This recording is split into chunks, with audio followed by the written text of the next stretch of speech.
MicroStation Essentials, Fence Tools. The fence tools allow you to temporarily group elements together. Once you've got them grouped together, you can then manipulate them, delete them, or do other operations like print. There are several fence modes as well as fence types. You need to be careful with your fence modes because some of them require careful thought and caution before using them. Let's see how the fence works within MicroStation. The fence tool is found in your main task. It's the second tool right next to element selection. If you click and hold it down, you'll see that you can actually open up the fence task as a toolbox, because there are several different fence commands available to you. There's create fence, modify fence, and then a few other commands like manipulate, delete, drop. And a very popular option here is to create the contents of a fence as a new file.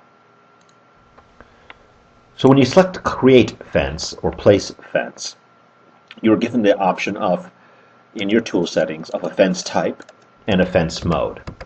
Here you can draw a fence as a rectangle or a block, as a shape, a circle, by choosing an element from the view, from the file, or by using the flood command. Let's see how this might work.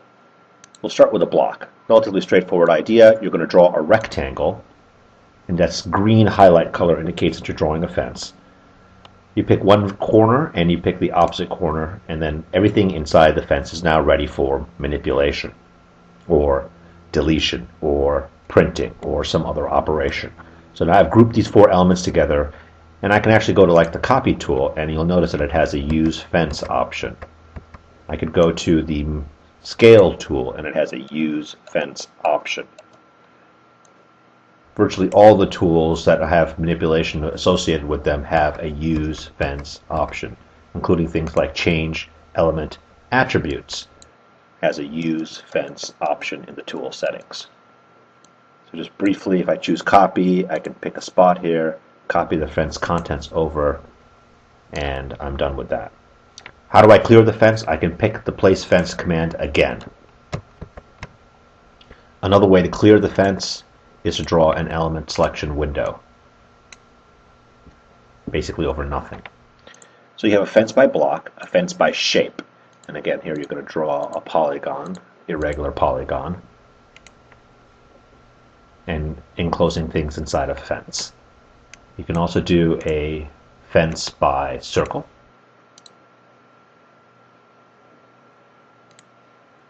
or a fence by element. Here you're going to select an element, and that element is going to be used for creating the fence.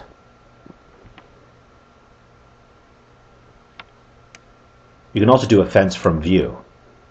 So if I want to put a fence around everything inside this current zoom level of the view, there's my fence. It's a very convenient way of grabbing a bunch of stuff without having to go out and actually do it yourself. You can do a fence from file. This will put a fence around everything inside the file. And finally, you can do a fence from flood when you want to use multiple elements to create a fence.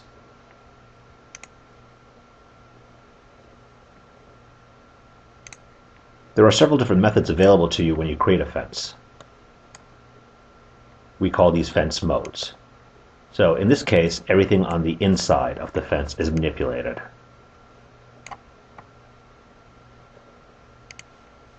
Let's take a quick look at that.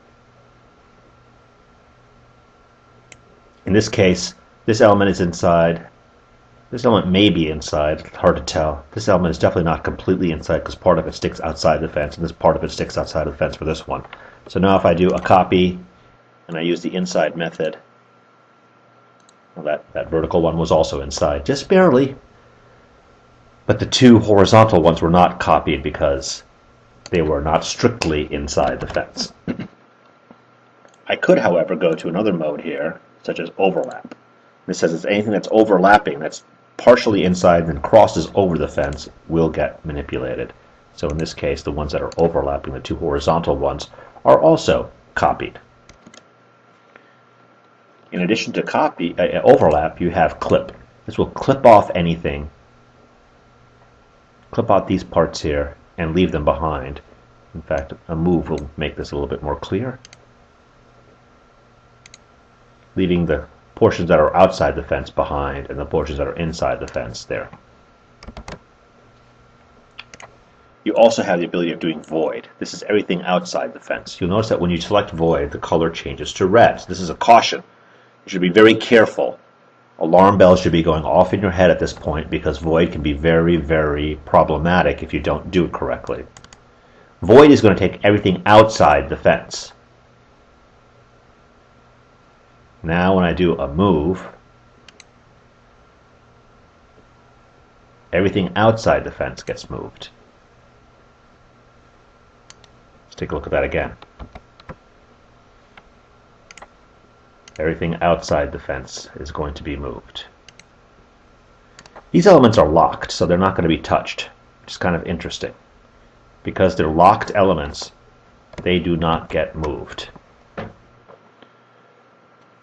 You also have the ability of choosing void overlap, which says everything that's outside the fence and overlapping the fence is going to be operated on. So in this case, those two elements that were overlapping, they get moved as well.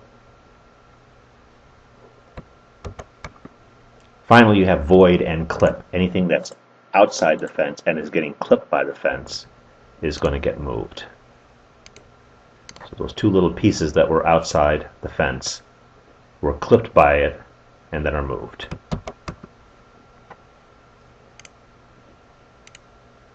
So several different fence modes available to you. You've got to be really careful with those because they may cause you trouble. If you've created a fence, it is actually possible to provide it a name, so you can use it for future use. So here you can come down to your extended settings, inside your tool settings, and provide a name for your fence. This way you can recall this fence whenever you want to. Come back and select it for a future usage. You can also activate the name fence or delete the name fence. So the fence tools are very helpful. They allow you to temporarily group items together. And when you create a fence, you'll also notice down in your status bar, you'll see that there's a fence available to you, fence icon available. You can actually click on this and choose the different modes from here. So you can switch from inside to overlap to clip to void overlap or void clip.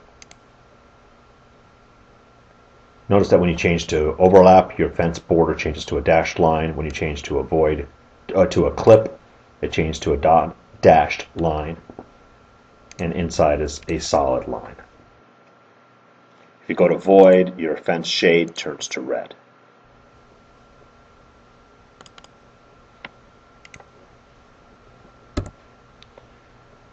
So again, fence allows you to temporarily group items together. You can then manipulate the items that are fenced.